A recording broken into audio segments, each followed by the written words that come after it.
Justice Anthony Kennedy steps down and the world goes insane. I'm Ben Shapiro. This is The Ben Shapiro Show.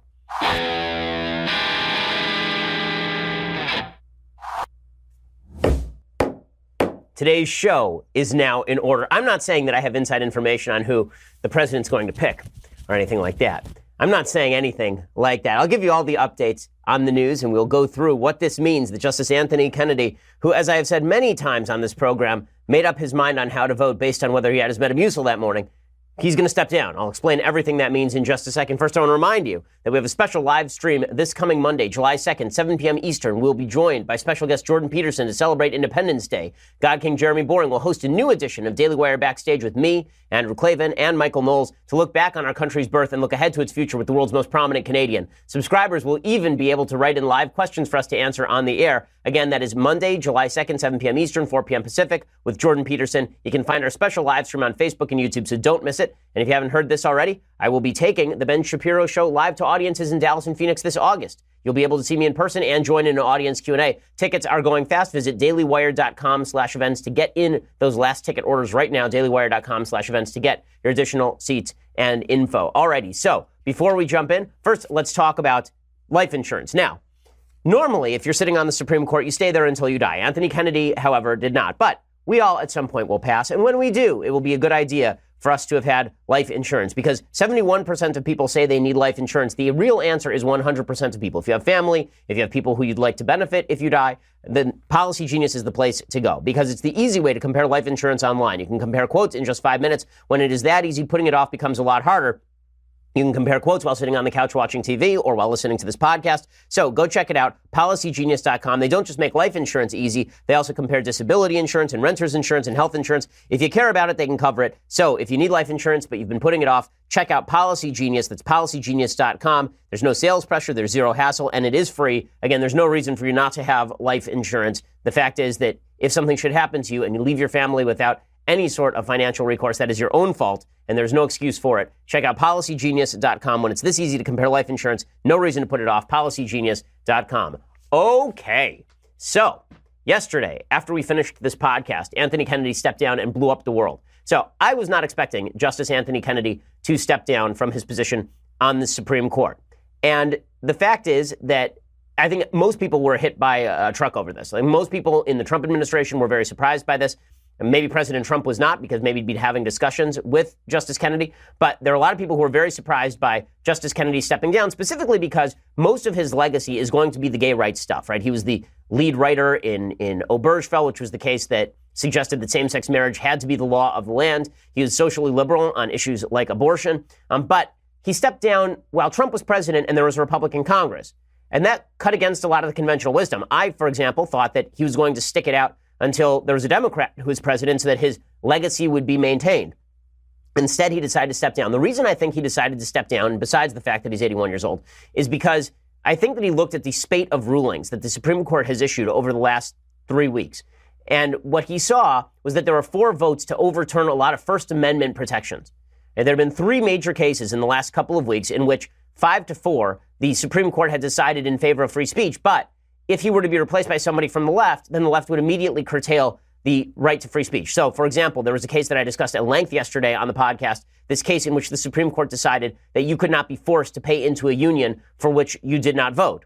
And Anthony Kennedy was on the majority side of that opinion. He said that that was a violation of the First Amendment. Well, there were 4 votes to say that the government can force you to pay money to an association like a union that you don't want to pay into. Right? Anthony Kennedy probably looked at that and he said, I'm not sure that I want to leave when a Democrat's in office, because then there will be 5 votes in favor of the proposition that the government can force you to pay money to an association that you don't like.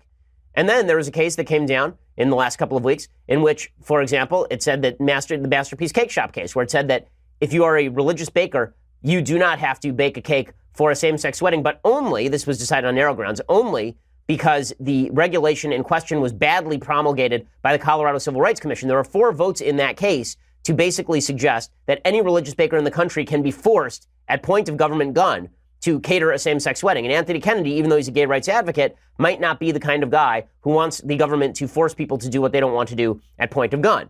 And so he figured, okay, if I step down when a Democrat is president, then there will be 5 votes for the proposition that the government can force any religious person in the country to violate his or her prescriptions when it comes to business. So I think Anthony Kennedy looked at the radical left of the court and he said, I don't want my legacy to be the radical left of the court. I'd rather that my legacy be the gay rights legacy. My guess is that he went to Chief Justice Roberts and he got a guarantee from him that Roberts would become the new swing vote if same-sex marriage were to come back up for reconsideration, and Roberts will work to tamp that down. That the same-sex marriage stuff will stay enshrined in law, and his legacy will be enshrined, and he'll be fine. And he will be able to step down from the court and be replaced by somebody who is more in line with his thinking on First Amendment issues. Now, all of that is speculation, but that is my strong inclination, is that that's what happened here. In any case, the Kennedy steps down, and that, of course, opens up a slot on the Supreme Court and a swing vote on the Supreme Court, because Kennedy has been the swing vote. Kennedy has been the guy who makes the decisions in these 5-4 cases. He's been the most powerful guy in the country for a long time. And that is a testament to the fact that the Supreme Court has become far too powerful in American life. You saw an enormous amount of gnashing of teeth and wailing and rending of garments from the left and tremendous excitement from the right at the fact that this seat is now open on the Supreme Court and Trump is going to get to fill it. And the reason for that is that the Supreme Court has become entirely too powerful in the structure of American government. If you go back and you look at the Federalist Papers, and we go through them every week here on the Ben Shapiro Show, when you go back and you look through the Federalist Papers, what you see is that they thought that the judiciary was going to be a relatively powerless arm of the government, that its job was basically going to be to sit there and say this is constitutional and this is not, but not on the grounds that they don't like a piece of legislation. In fact, the federal constitution didn't even apply to the states. So the federal courts, and the Supreme Court in particular, were supposed to be relatively toothless. Now the Supreme Court gets to decide whether everyone in the country is able to obtain an abortion and is able to kill babies. The Supreme Court gets to decide whether anyone in the country is able to get married to anybody else. The Supreme Court has entirely too much power, and that is reflected in all of the focus on the Supreme Court. That's because the left has taken the Supreme Court and used it as a tool in order to promulgate its agenda. The left sees the Supreme Court as its chief tool in pushing legislation it can't get passed through popular means. The reality is the left was pushing same-sex marriage, for example, for years and years, and they weren't getting any place with regard to federal legislation. So they went to the courts, and the courts gave them what they wanted. And the same thing was true on abortion. Well, because you rely on the courts, when the courts flip to the other side, there's now a lot of power in the hands of the right. And we'll talk about what that means and what the courts should be doing in just one second. First, I want to point out that, some of us have been dreaming of being on the Supreme Court our entire lives. So, Mr. President, if you're listening to this, I would just remind you that when 12-year-old Ben Shapiro was playing at the Israeli Bonds banquet in 1996, Larry King talked specifically about the dreams of that young man. Shapiro is 12 years old. He'll be accompanied by his father, David. He began training on the violin at age 5. In addition to the violin, he plays chess, loves baseball, completes in track and field. His goal is to become the first Orthodox rabbi to sit on the Supreme Court. Meaning of court will have to close at 3 o'clock on Friday. So I'm not saying that it's something that I would take. I'm saying it's a job that if it were offered to me, I would take. I'm not saying that both Ann Coulter and David Limbaugh said in 2005, when I was still at Harvard Law School, I should be on the Supreme Court. I'm not saying that I'm 34 years old and I'd be on the Supreme Court for the next 60 years, Mr. President. But if you chose to make that pick, would I turn it down? I don't know. I mean, it's not like I don't know. I'm not that enthusiastic about it. I mean, but okay. In any case, Mitch McConnell says that the vote is going to come this fall. That this fall there will be a vote on President Trump's replacement justice, and you can just see the glee on Cocaine Mitch's face. So Mitch McConnell has snorted a full line, and then he went into Capitol Hill, and this is what Mitch McConnell sounds like when he's very, very excited about something. The Senate stands ready to fulfill its constitutional role by offering advice and consent on President Trump's nominee to fill this vacancy. We will vote to confirm Justice Kennedy's successor this fall. Okay, that is amped up Mitch McConnell right there. That is Mitch McConnell on an 11 on a skeleton. He's got that spinal tap. Volume turned all the way to the top. And look, Mitch McConnell deserves a lot of credit for this because it was Mitch McConnell who said, I am not going to move forward on the nomination of Merrick Garland. And he stood strong in the face of a lot of press attacks. And it's Mitch McConnell who is largely responsible for the fact that there will be 2 picks for the president of the United States. President Trump says he is going to pick from the current list, which makes a lot of sense. He has a list of 25 possibilities. There are top 5 that I'm going to explain in just a few minutes here. I'm going to go through the people who are being looked at with the most scrutiny, according to Fred Barnes over at the Weekly Standard. We'll talk about how a justice should be selected. But here's President Trump saying that he's going to pick from the current list. Unfortunately, there are those of us who are not on the list. But President Trump says that he will pick from the list that he's got already. Who will you pick to replace him, sir? Thank you. Thanks, everyone. Well, we have obviously numerous people. We have a list of 25 people that I actually had during my election. I had to 20, and as you know, I added 5 a little while ago. And President Trump also said last night, he had a big rally last night, and he said that he was honored that Kennedy chose to step down on his watch. And I'm very honored that he chose to do it during my term in office because he felt confident in me to make the right choice and carry on his great legacy. That's why he did it. Okay, one of the things that's amazing about President Trump, you really have to admire, the man has the devil's luck. I mean, there is just no question that he has incredible luck. Now, that doesn't mean he doesn't have skill. I mean, the president is very skilled at a good many things, but he's also damned lucky. I mean, the fact is that George W. Bush, in his entire 8-year term in office, got to replace 2 justices. President Obama, in his entire 8-year term in office, got to replace 2 justices, neither of them swing justices. President Trump gets to replace 2 justices in the first year and a half of his term. Right? That's an amazing, amazing thing. And one of those is Justice Kennedy, who's a swing justice. Now, President Trump was lucky enough to have Jeb Bush to beat up on the primaries and then get $2 billion of free media coverage. He was lucky enough to run against the worst candidate in American history, who was under full FBI investigation. And a week before the election, it was revealed that she was under renewed FBI investigation. President Trump was lucky enough to be there when Kim Jong-un accidentally blew up his own nuclear mountain. And now he is lucky enough to be there when Justice Anthony Kennedy steps down. So, you know, Lefty Gomez, famous New York Yankees pitcher, once said, it's better to be lucky than good. It's better to be both lucky and good. President Trump is definitely lucky, and he certainly has the opportunity to be quite good here. Now, how should justices be selected? Right? How should we determine which justices should be selected? Because the fact is, Republicans have blown opportunity after opportunity on the Supreme Court. Right? I may be the only conservative in America who came out against the nomination of Judge Roberts for Chief Justice Roberts way back when? Way back in 2005. When Bush nominated Roberts, I opposed Roberts because I said the man did not have a long track record of textualism and originalism, and he wasn't on record supporting strong textualist positions when it came to controversial cases. And anybody who is not openly conservative, and I don't mean conservative in the sense that they're politically conservative, anybody who is not textualist or originalist, which I'll explain in just a second, those people tend to move to the center relatively quickly. And I'll explain why that matters in just a second. First, I want to talk a little bit about ZipRecruiter. So, your business needs to get better, right? You need to recruit a new justice to the Supreme Court. So where do you look? Well, you could rely on your friends. You could rely on people that you know to recommend somebody for a job, or you could actually canvass the entire country for the best candidates. And that's why you need ZipRecruiter. ZipRecruiter learns what you are looking for, identifies people with the right experience, and then invites them to apply to your job. 80% of employers who post a job on ZipRecruiter get a quality candidate through the site in just one day. And ZipRecruiter doesn't stop there. They even spotlight the strongest applications you receive, so you never actually miss a great match. The right candidates are out there, and ZipRecruiter is how you find them.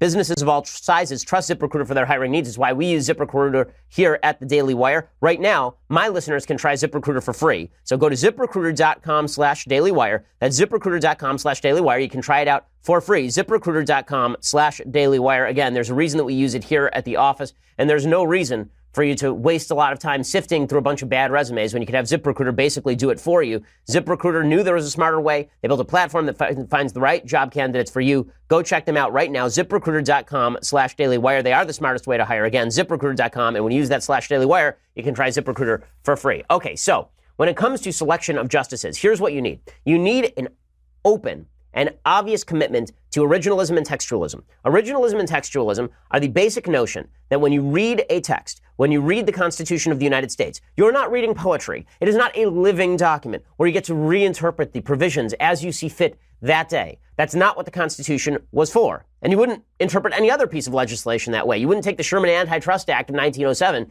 and take that piece of legislation and then say, you know what? I think the Sherman Antitrust Act means that gay marriage is now legal. Because the document evolves. Okay, that's not how documents work. The whole point of writing something down in a document, the whole point of legislation is that it is a piece of law promulgated at a particular time with a particular meaning in a particular place. And if you want to change that meaning, then you can always pass another piece of legislation. You can have a constitutional amendment, for example. This is why the Constitution has so many amendments, because it needed to be changed in many ways. And the fact is that the Constitution of the United States does not explicitly prohibit, for example, women from voting. But the Supreme Court didn't just go back and reinterpret the Constitution and say, the Constitution now means women can vote. There's a constitutional amendment that had to be passed in order so that women could vote. Because that's how legislation works. The way legislation works is that it is the legislature that should be doing the legislating. It is the job of judges to look at the text, see what it means, not what they wish it meant, not what they hope it meant, not what they would like it to mean, but what it actually meant at the time that it was written, and then they implement that text. And again, if you want to change that text, well, that's why you have a legislature. That's why you have an elected branch of government. The left doesn't believe in this. The left believes that reading a text as it is meant to be read is instead an exercise in conservatism. It's an exercise in judicial activism to read the Constitution as it was written. Now, if that sounds backwards to you, it's because it is. It's stupid. It's the idea there should be an oligarchy that rules us from above and gets to determine what everything means in their own heads. So the latest example of that, the Obergefell decision that Kennedy decided is a great case of this, where Kennedy looked at the 14th Amendment to the Constitution, which was about preventing discrimination against black people, and said the 14th Amendment to the Constitution mandates that a man can marry a man all across the country. Now, maybe you believe that a man should be able to marry a man. That's your prerogative. Vote for a legislature that says it's fine. That's fine. But to the idea that a judge is going to determine that from a document that was written in 1789, right, and a Bill of Rights that was promulgated in 1791, and you're going to take that document and reinterpret it to mean whatever you think it ought to mean, that is a fundamental breach of judicial duty. And that's why when we look at the judges, what we should be looking at is who is going to implement the Constitution as written. That's their job. What conservatives want is for the judiciary, the Supreme Court, to bring back its focus to what it was supposed to do, for the Supreme Court to be just as constrained as it originally was. What the left wants the Supreme Court to do is implement leftist values. Okay, so how does this play out? Well, let's talk about some of the potential nominees that President Trump is considering. So according to Fred Barnes over at the Weekly Standard, the White House has now narrowed down its list of potential Supreme Court nominees to a top 5. Brett Kavanaugh, who's 53 on the D.C. Circuit Court of Appeals, Amul Thapar, who is 49 on the 6th Circuit, Amy Barrett, who's 46 on the 7th Circuit, Thomas Hardiman, 52 on the 3rd Circuit, and Raymond Kethledge, 51 on the 6th Circuit. So all of these folks are relatively young. You figure that all of them will spend probably 30 years on the court, barring serious health problems. This is why the idea that Trump gets to shape the court for a full generation here is exactly right. Now, all of that assumes, of course, that Chief Justice Roberts isn't going to become a Kennedy-like swing vote, which I think is a dubious assumption, but it's possible that you may actually have a conservative majority on the Supreme Court for the first time in legitimately generations. So here is what we know about the people who are being discussed. Brett Kavanaugh is apparently the front runner. He is also the person who is the most icy. Okay, so I do not think the president should select Brett Kavanaugh of the D.C. Circuit Court of Appeals. He's a former clerk for Justice Kennedy. He was elevated to the federal bench in 2006 after a 3-year delay. The reason his nomination was delayed was because Democrats were upset over the fact that Kavanaugh used to work for Ken Starr in the office of the Solicitor General, and he had the temerity to say that the Clinton administration targeted Ken Starr. So Kavanaugh has been on the court for quite a while. He has a long record. He's authored about 300 decisions. He recently dissented when the circuit decided that a 17-year-old illegal immigrant detainee had a right to an abortion. He said that the decision was, quote, based on a constitutional principle as novel as it is wrong. He held in 2011 that the Washington, D.C. ban on semi-automatic rifles and its gun registration requirement were unconstitutional under the Supreme Court's Heller decision, which recognized that the Second Amendment to the Constitution was an individual right. All of these are good decisions. He also held that the Consumer Financial Protection Bureau structure was unconstitutional, which of course is true as well, and holds administrative decision-making to a minimum. Okay, Kavanaugh, here's where it starts to get a little bit dicey. Kavanaugh, like Chief Justice Roberts, is known for working across the aisle. He is, on the downside, apparently, a general believer in Chevron deference. Chevron deference is the idea that you have these administrative courts, these administrative law courts, that get to decide your fate, and you can't appeal that directly to the judiciary. So administrative law courts exist in the executive branch. There's a whole branch of thought that says Chevron deference is stupid, that if something is decided by, for example, the EPA, that is reviewable by a judge because the EPA is not a judicial system. The EPA is a regulatory system. Kavanaugh reportedly does not use textualist methods nearly as much as conservatives might wish, and worst, he upheld Obamacare in Sissel versus Department of Health and Human Services, as well as Seven Sky versus Holder, in which he may have actually crafted the rationale that Chief Justice Roberts eventually used in calling the Obamacare penalties a tax. Remember that Chief Justice Roberts rewrote Obamacare to make it constitutional, suggesting that it was a tax rather than a penalty. And it appears that Kavanaugh may have actually created that rationale. So I'm not saying that Kavanaugh would certainly be another Chief Justice Roberts, but I think it's more likely he would be another Roberts than another Gorsuch. Okay, now, Amul Thapar, he's relatively new to the appellate courts. He voted to uphold Ohio's method of lethal injection, and a Michigan government's meetings opening with the Christian prayer. He said that's legal as well. He's ruled that monetary donations are a form of protected speech under the First Amendment. Now, because Thapar's record is relatively thin on the Court of Appeals, he was only appointed in the last year and a half, there's not much to go on with regard to issues like abortion and religious freedom. With that said, Professor Brian Fitzpatrick of Vanderbilt Law School described Thapar as very Scalia-like and very Thomas-like, And Thapar has criticized Richard Posner's pragmatism. Posner is on the Seventh Circuit Court of Appeals and is a terrible judge. He criticized Posner's pragmatism in judicial theory because using pragmatism rather than text would, quote, elevate judges to the position of co-legislator, which is exactly right. Judges should not be legislating. They should be interpreting the law as it is written. He is a textualist who has praised Scalia himself. So if I have to choose between Thapar and Kavanaugh, I choose Thapar. The best of the bunch, it seems to me, is Amy Barrett. So Amy Barrett is on the Seventh Circuit Court of Appeals. She was a cause celeb, you recall, when Democrats began suggesting that her Catholicism was a bar to her ability to be an objective judge. And she was supposedly so Catholic that she was going to use her Catholicism to rule in particular cases. She says that life begins at conception. She signed a letter from the Beckett Fund criticizing Obamacare's requirement that employers provide contraceptive coverage, calling it a, quote, grave violation of religious freedom. Barrett has written in depth on Justice Scalia's originalism. She's evidenced support for textualism as well. She clerked for Scalia. So Amy Barrett would just be first rate. She's the youngest of the bunch. She's a woman, and it would drive Democrats up a wall because she's Catholic as well. So I think Amy Barrett is my number one choice. Now, in just a second, I want to get to the last two possibilities for the Supreme Court, according to Fred Barnes. These are the top five that we are going through right here. First, I want to talk a little bit about Dollar Shave Club. So let's talk about the fact that you look like a schlub. Okay, the reason you look like a schlub is because every time you go to the drugstore, you forget to pick up a razor or you forget to pick up the right soap. And then you run out of it. You're in the shower. You look around. There's no soap. Or you're about to shave and you realize that your razor blades are all blunt. Well, you don't have to do that. Okay, Dollar Shave Club makes sure you have everything you need to get ready in the bathroom. Any particular product that you want, they've got. Right? Dollar Shave Club delivers everything you need. They've got shampoo, conditioner, body wash, toothpaste, hair gel, even a wipe that leaves your butt feeling tingly clean. I am a particular fan of their amber and lavender calming body cleanser. It really is phenomenal. It is delightful. It smells just wonderful, and it is calming indeed. I mean, you may get the impression from me that I am high energy and a giant stress ball of a human being. Well, let me tell you, once I start using that calming body cleanser, I mean, it's zen in there. All of Dollar Shave Club's products are made with top-shelf ingredients that won't break your budget, and you will feel the difference. So the best way to get started is for $5, you can get their Daily Essentials Starter Set. It comes with body cleanser, one-wipe Charlies, those are the amazing butt wipes, their world-famous shave butter, and their best razor, the 6-blade Executive. Keep the blades coming for a few bucks more a month. Add in shampoo, toothpaste, anything else you need for the bathroom. Check it all out at dollarshaveclub.com/Ben. That's dollarshaveclub.com/Ben. Use that /Ben so that they know that we sent you in to get that special deal. Okay, so we've been going through the 5 judges that President Trump is looking at for the Supreme Court, according to Fred Barnes. I'm hearing the same thing from the folks that I know in the White House, that these are the judges who are being considered. So we've already gone through Brett Kavanaugh, of whom I'm deeply skeptical. Amul Thapar, who sounds good, but his record's a little bit thin. Amy Barrett, who is who I think is a deep textualist, a deep originalist, and would be a very, very solid pick.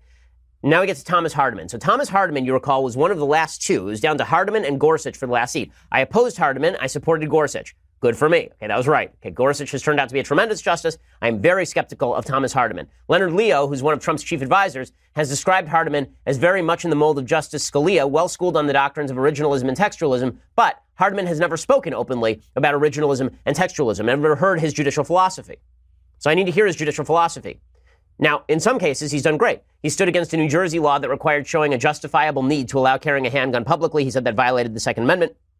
In another Second Amendment case, he specifically stated that the threshold question in a Second Amendment challenge is one of scope, adding that the inquiry, quote, reflects an inquiry into text and history. So that sounds originalist, but it's still a little bit thin. He also, here's where we get dicey. He also ruled that a plaintiff could sue for sex discrimination on the grounds that he was a male treated badly for being effeminate, thus broadening the class of claims under Title VII of the Civil Rights Act. So Title VII of the Civil Rights Act says you can't discriminate against someone on the basis of sex. He broadened that to include you can't discriminate against someone on the basis of their perceived effeminacy, which is not the same thing at all. Right? The whole point of Title VII is that men can't discriminate against women in employment. That was the point of Title VII. It's not that you can't discriminate. It may be bad, but Title VII doesn't say anything about you made fun of a guy's shirt because you thought that it was pink or something. There's nothing in Title VII about that. He also has ruled to strike down a fire department's residency requirements, which he termed racially motivated. In that particular case, he equated disparity with discrimination by statistical modeling, stating, quote, minority workforce representation that low suggests discrimination. That kind of logic is not textualist or originalist.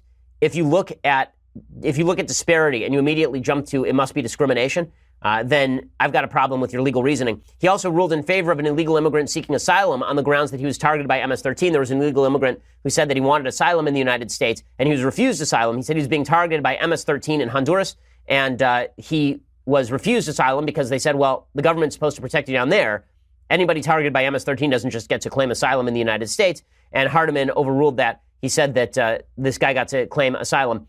Hardiman is also good friends with President Trump's sister, who sits on the I believe the Third Circuit Court of Appeals, and they are good friends. I'm skeptical of Hardiman. I don't think that Hardiman would be a strong pick. So the two out of the four, I think, would be great picks. Two would not be particularly strong. Then we get to Raymond Kethledge. So Raymond Kethledge, like Kavanaugh, is a former Kennedy clerk.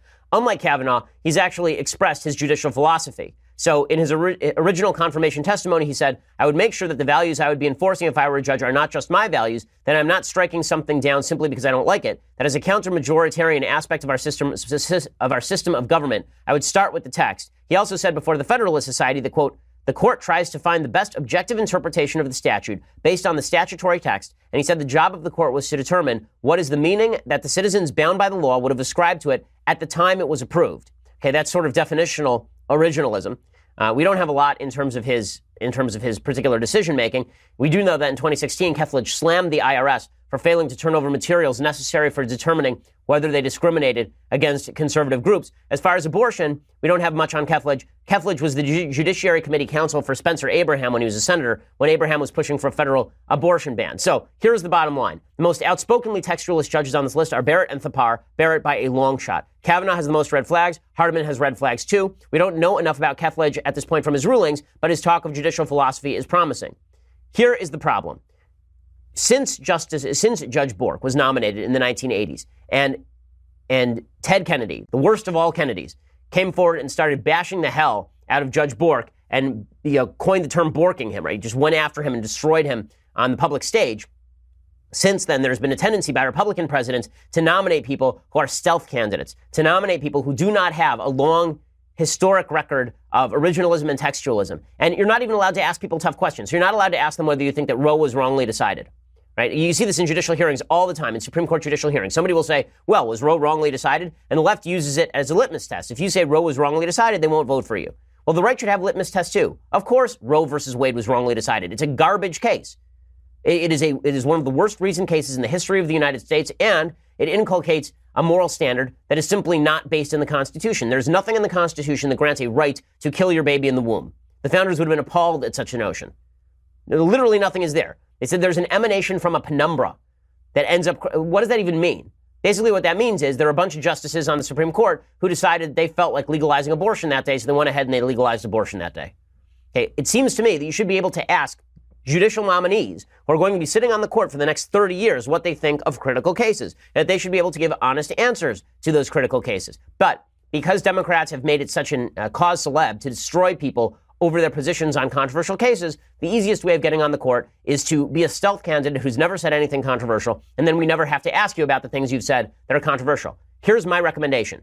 There are 51 United States senators who are Republicans. That means that and thanks to Harry Reid, which I'll explain in a moment, President Trump does not need 60 votes to get anyone through the Senate. So let's ask every question we've got to ask. Let's vet these candidates all the way down to the ground. We cannot afford to blow this. If we get another Justice Souter, if we get another Sandra Day O'Connor, if we get another Anthony Kennedy, if we get another John Paul Stevens, this will have been a massively blown opportunity.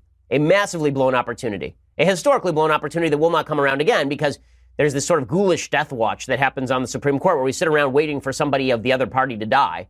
But the Supreme Court needs to be hemmed back into its constitutional role. And its constitutional role is not to implement stuff that I like or stuff that you like. Its constitutional role is to read the Constitution and apply the words of the Constitution clearly. This is why, for example, if I were going to go off the board here, but still on President Trump's list, I would be going for Senator Mike Lee. I think Senator Mike Lee would be the best pick of anybody that's been brought up. We know where he stands politically. We know where he stands constitutionally. I know where he stands constitutionally because I've discussed the Constitution with Senator Lee. Senator Lee is a deep textualist, a deep originalist, and you know that he would vote to constrain the federal government's powers when it violates the Constitution of the United States. And he would also not use his own political preferences as the guidepost for determining what the law allows. So I like the idea of Senator Mike Lee. I know people are saying, well, then you won't have that vote in the Senate. Are you kidding? Utah? Yeah, right. Utah's going to appoint a Democrat senator to fill Mike Lee's spot. No chance. Okay, so if you want to guarantee that this is a pick that goes through and a pick that votes the way that justices should all be voting, then it should be Mike Lee. Mike Lee would be the best pick. Of the people on the list, Amy Barrett would be the best pick as far as I am concerned. Now, in just a second, we're going to talk about the wailing and gnashing of teeth from the left, because I have this right here, this leftist tears tumbler, and it has been refilling nonstop. This is the first time in 24 hours that it's not spilling over onto the desk. I've literally just left it here, and it's just overflowed. And we had to have a plumber come in and everything, and they couldn't stop it. The magical leftist tears were just flowing into it. I had to drink them hot. There was no time to let them cool. That's how amazing it was. So, if you want to hear all of that, all you have to do is go over to dailywire.com right now and subscribe. $9.99 a month gets you a subscription to dailywire.com. That means you get the rest of this show live, the execrable Michael the Mole's show live, Andrew Klavan's show live. And it also means that you get to ask us questions in the mailbag. I have a mailbag tomorrow. It'll be awesome. You want to ask those questions? Make sure you go over there. And with the annual subscription for $99 a year, you get this leftist tears hot or cold tumbler. And as I say, sometimes the tears are so salty and so rich and so sweet at the same time. You could experience that yourself if you just spent the $99 to get the annual subscription. Also, please check us out over at YouTube and iTunes. Please subscribe and leave us a review. We have a Sunday special coming up that's going to be great this week. We have Adam Carolla stopping by on Sunday, and it's a lot of fun. So check that out as well. We are the largest, fastest growing conservative podcast in the nation.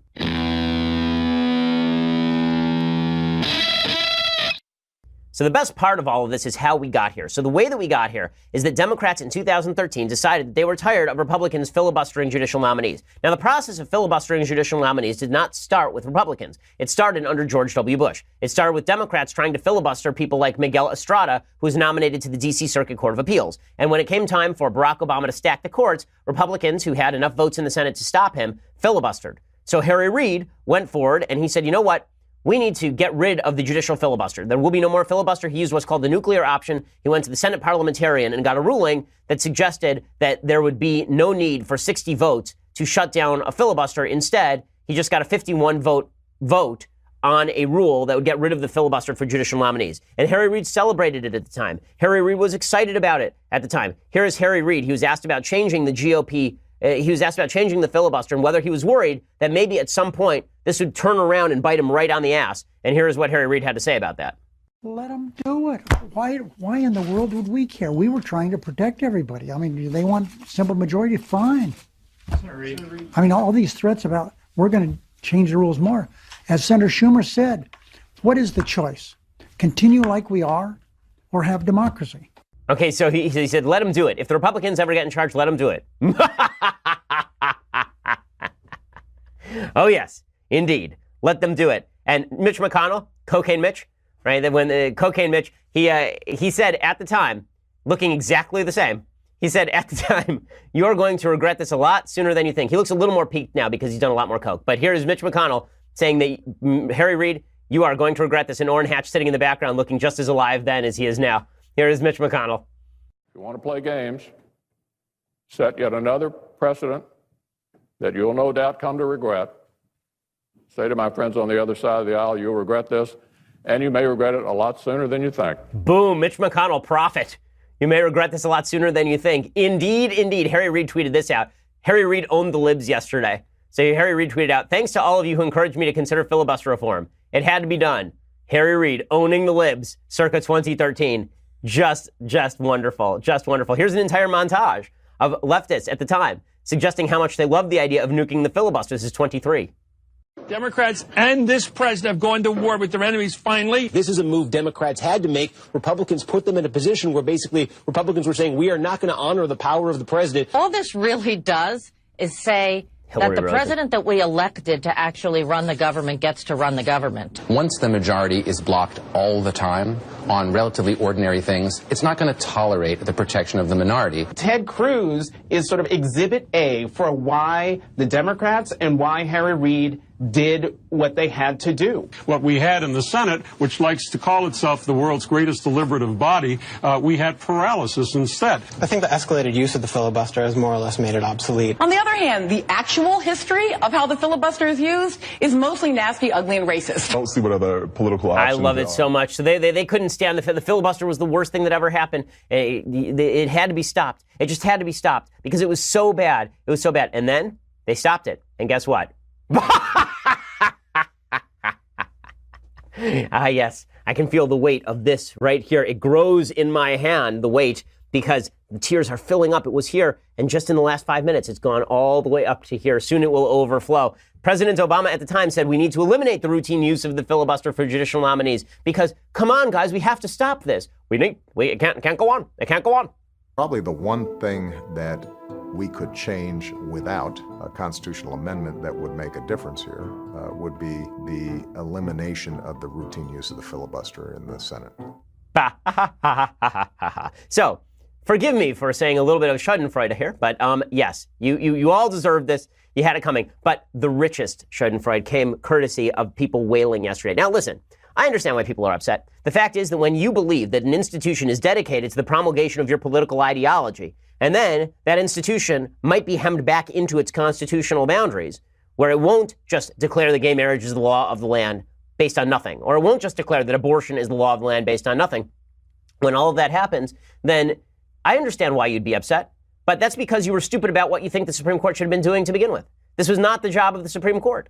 But DNC members who thought that they were, basically Anthony Kennedy was the last bastion of hope. So this audio broke yesterday of DNC members legitimately wailing after Kennedy announced his retirement, and it is just delicious. All the more reason. Yes, he just announced it. CNN, NBC. Oh my God! Got it. Organized. This is not that he's done us any good on these recent. Not that he's done us any good on these recent decisions, but he was the one occasionally persuadable. Oh no! Oh yes. Okay, so people were going crazy yesterday. Tommy Vietor got out of his van and decided from Pod Save America, folks, he decided to tweet F-U-U-U-U-U-U-C-K. To which I tweeted back to him, Tommy, get back in the truck. So so Tommy Vietor really doing yeoman's work there. It is funny to watch as Tommy Vietor's boss's legacy is peed on like a mattress in Moscow by a Russian prostitute. It's pretty astonishing. And then the best tweet yesterday was definitely from some rando named Maddie K, who tweeted out, literally in tears, haven't felt this hopeless in a long time. With Justice Kennedy leaving, we now have two options as Americans. Get fitted for your Nazi uniform or report directly to your death camp. How do you fight the darkness without light? My spark is going out. Hashtag SCOTUS. Yeah, that's probably what's going to happen here, is that the constitutional boundaries will be restored, and then we'll make you into a Nazi and put you in a death camp. That's not an exaggeration at all, guys. Now listen, there are some of us who've been prone to exaggeration about Supreme Court decisions in the past. I think my reaction to the Obamacare decision, well, I think I was right about the general reaction, was probably overstated on Twitter, but at least I wasn't saying that we were living in a Nazi death camp, so there's that. In any case, the level of leftist ire is insane, and the proposed solutions to stopping this are just as wonderfully delicious. So let's get into how the left has decided that they are going to hold up the nomination of Kennedy's replacement. So Chuck Schumer, the Senate Minority Leader, he says that he's begging Republicans now that they should follow their rule. What exactly does he think was their rule? He thinks that Mitch McConnell said that we shouldn't vote on a judicial nominee in an election year. Well, no, what Mitch McConnell said is you shouldn't vote on a judicial nominee in a presidential election year. Now, I thought that rule was stupid from the beginning. I don't think you should vote on a judicial nominee that you don't like if you don't have to. Because why would you? Why would you vote to confirm a bad justice just because that's the way things are supposed to go? That's not the way things are supposed to go. This is why the Senate advises and consents. They are not mandated to give their consent. But Chuck Schumer says, no. I'm going to pretend that what Mitch McConnell actually said is that we can't vote on a justice in any election year at all. Midterm, general. We can't, none. There will never be another vote on a judicial nominee. Now, somebody remind me, when was Elena Kagan confirmed? Oh, right, that was in 2010 in a midterm election year. Here's Chuck Schumer begging Republicans not to clock him with the tool he gave them back in 2013, along with Harry Reid. Our Republican colleagues in the Senate should follow the rule they set in 2016, not to consider a Supreme Court justice in an election year.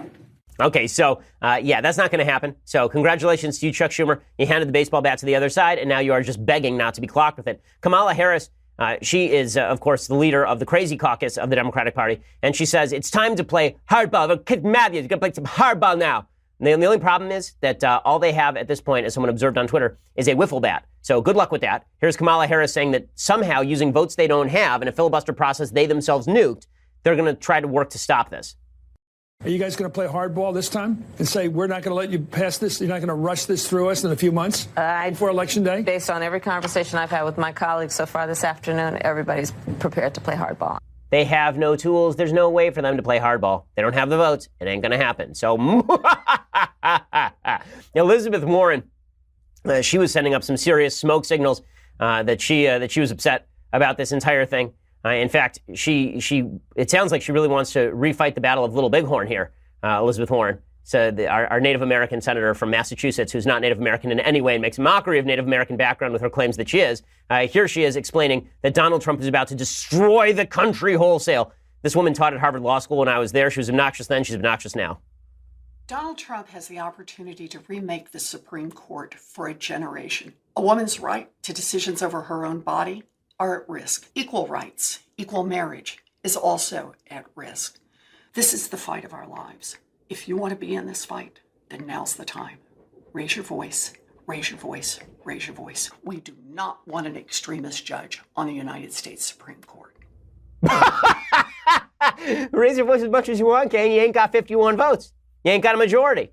So listen, eventually this will all be turned around and there will be a time when Democrats are in power again and we'll suffer the same way the Democrats are now. The difference is that Republicans aren't interested in the Supreme Court becoming a tool of their political agenda. Republicans just want the Supreme Court to go back to the original text of the Constitution and read the Constitution like any other law would ever be read, like the bankruptcy code would be read. It is Democrats who have mandated that the Supreme Court is supposed to read the Constitution as a piece of leftist legislation written in 2017. It's absurd. And you can see the media response here is so over the top and crazy. Comedy Central, the place for comedy, they tweeted this out. Thanks, Justice Kennedy, supremely effed. That's literally what they tweeted out. So, well done. There's so much comedying there. I mean, can't you see the comedy? They're so great at comedy, these people. And I know Trevor Noah also lost his mind. He said it feels like all hope is dead. Yeah, sure. No, all hope is dead for comedy on your show. But here's Trevor Noah. I know this news is very painful for a lot of people. Feels like for the next 30 years, America is going to change in a horrible direction. In some ways, it feels like all hope is dead and nothing can bring it back. Or alternatively, you could get people elected to office who pass the laws that you like. Alternatively, you could vote. Alternatively, you could stop relying on 9 leftists on the Supreme Court to pass your legislative agenda, and you could actually go and have that legislative agenda passed by a bunch of Democrats. Or you could whine about it really loud and cry and whine. You could have Chris Matthews go out there and say, it's time for Democrats to say hardball. Yeah, go, Chris Matthews. Come out of the show, coming in all angry. Oh, I'm so angry. Go, Chris Matthews, go.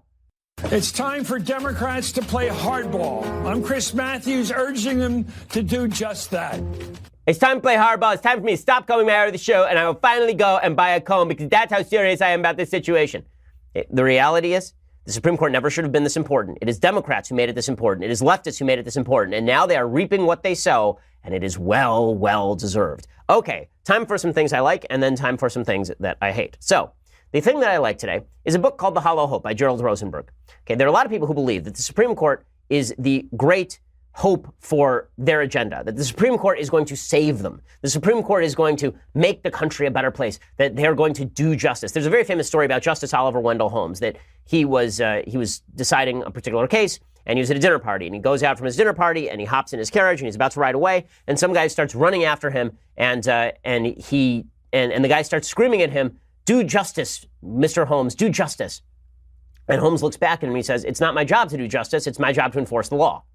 Yes, this is correct. Okay, historically speaking, for all the talk about how the Supreme Court has radically changed things, people radically overestimate how much the Supreme Court has changed things. It is my belief that even if same-sex marriage had not been passed on the federal level by the Supreme Court of the United States, that is the direction that the country was moving anyway. It is my belief that even without Brown versus Board of Education, the country would have moved away from segregation. In fact, Brown versus Board of Education happens in 1955. It takes until 1964 and the Civil Rights Act to forcibly desegregate the South. That's the argument that Gerald Rosenberg makes. Gerald Rosenberg is not a conservative. He's a professor, I believe, at University of Chicago Law School, and he writes a book called The Hollow Hope, Can Courts Bring About Social Change? And his real answer is no, the courts cannot bring about social change. The best that they can do is sort of lag behind and then rubber stamp the direction they think the country is going anyway. So the left that wants to use the courts as their tool of social change, the answer is if you want social change, go out and make social change. Don't rely on a bunch of non-elected oligarchs who sit there for life to make your agenda happen. That's not the job of the Supreme Court. It is the job of the Supreme Court to enforce the greatest document ever conceived of by human beings. And that, of course, would be the Constitution of the United States. Okay, time for a couple of things that I hate.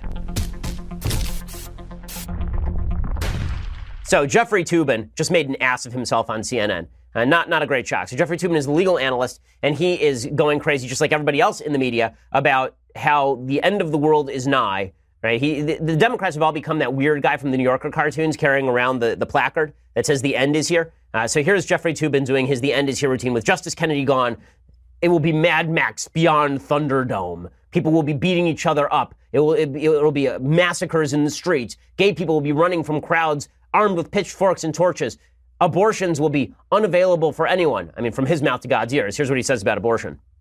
You are going to see 20 states pass laws banning abortion outright, just banning abortion, and because they know that there are now going to be 5 votes on the Supreme Court to overturn Roe v. Wade. Okay, so let's be straight about this. Roe v. Wade does not mandate that abortion becomes illegal again. Roe v. Wade, if it were overturned, simply kicks the issue back to the states where it was from the beginning. So if you think abortion is going to be illegal in California, if you think abortion is going to be illegal in New York or Massachusetts, or a wide variety of other lefty states, you're out of your mind.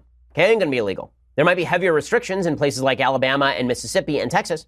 Okay, and those restrictions may conceive of exceptions for life of the mother, for example, which is probably the most common exception. But for Jeffrey Toobin to suggest that it's going to be this hellscape where if you want an abortion, you can't get one, it's just not true. First of all, I wish it were true. But how about the left could make its case in public? See, here's the thing. The left doesn't actually like democracy. When the left talks about how much they love democracy and how this is going to impose on our democracy some sort of burden, the reality is they can't get people to vote for their policies, so they want judges to do it for them. And when Jeffrey Toobin whines about this, I don't see why Jeffrey Toobin's value set should govern what people in Texas think. I don't see why my value set should necessarily govern what people in Massachusetts think. I think on the issue of abortion, it's a little bit different because if you consider abortion to be a form of murder, then you actually do require federal legislation on these issues because it is the job of the government to protect life, liberty, and property. And under the 14th Amendment to the Constitution, there's equal protection of the laws, which in my view should be applied to the unborn as well. But with all of that said, there's this weird antipathy toward people voting for issues that Democrats don't want them to vote for. So they're all pro-choice when it comes to abortion, but they're anti-pro-choice when it comes to everything else. They're anti-choice when it comes to religious bakers. They're anti-choice when it comes to whether you should have to join a union or pay a union. They're anti-choice when it comes to whether you should be able to vote on issues like abortion in general. So they are utterly inconsistent on these issues. So, you know, it's ridiculous. But this sort of crisis mentality on the left has been exacerbated. I mean, we had Maxine Waters talking about violent uprisings, essentially mob justice, happening a week ago. Imagine how bad things are going to get now. I mean, I said to somebody in the White House, I hope your Secret Service protection is great because I do not trust that there aren't going to be an increased number of nuts who are looking to kill somebody based on the level of and tenor of politics in the modern American state. I'm not going to blame that on the media. I'll blame the raised temperature on the media, but I'm not going to blame, assassination attempts on the media. But the temperature is just too high for something not to blow. That's the direction in which this is moving. Now, with all of that said, President Trump gave a rally last night, and President Trump's rallies are always basically hour-long comedy routines.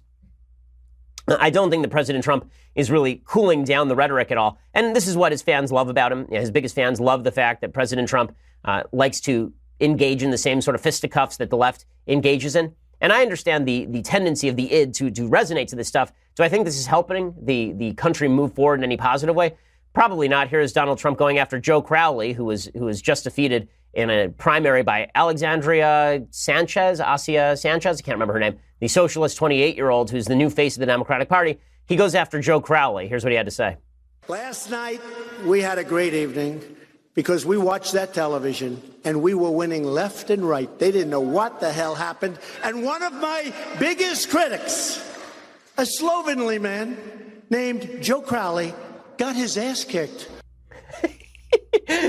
A slovenly man named Joe Crowley. Okay, I love that he has to stick his boot on the guy. First of all, Crowley was less anti-Trump than the person who replaced him. But, is any of this really going to make the country better? Not really sure. I also do love the blindness of some people to the fact that President Trump is not exactly Captain Civility. So President Trump himself says, can you imagine if I said what Maxine Waters said? Here's what he said at his rally last night. Maxine, she's a beauty. I mean, she practically was telling people the other day to assault. Can you imagine if I said the thing she said? We demand that he immediately drop out of the race. Can you imagine, seriously, if I said that or somebody else said that? Horrible what she said. I can imagine that because it happened a lot.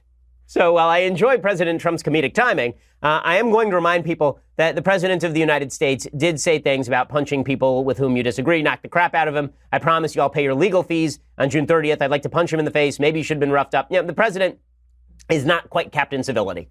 So before we say that all of this is on the Democrats, I think a lot of it is on the Democrats, but I don't think that it is bringing down the temperature in any real way for the President of the United States to use that kind of language. All righty. So I'm Ben Shapiro. This is The Ben Shapiro Show. We'll see you here tomorrow. Court is hereby adjourned.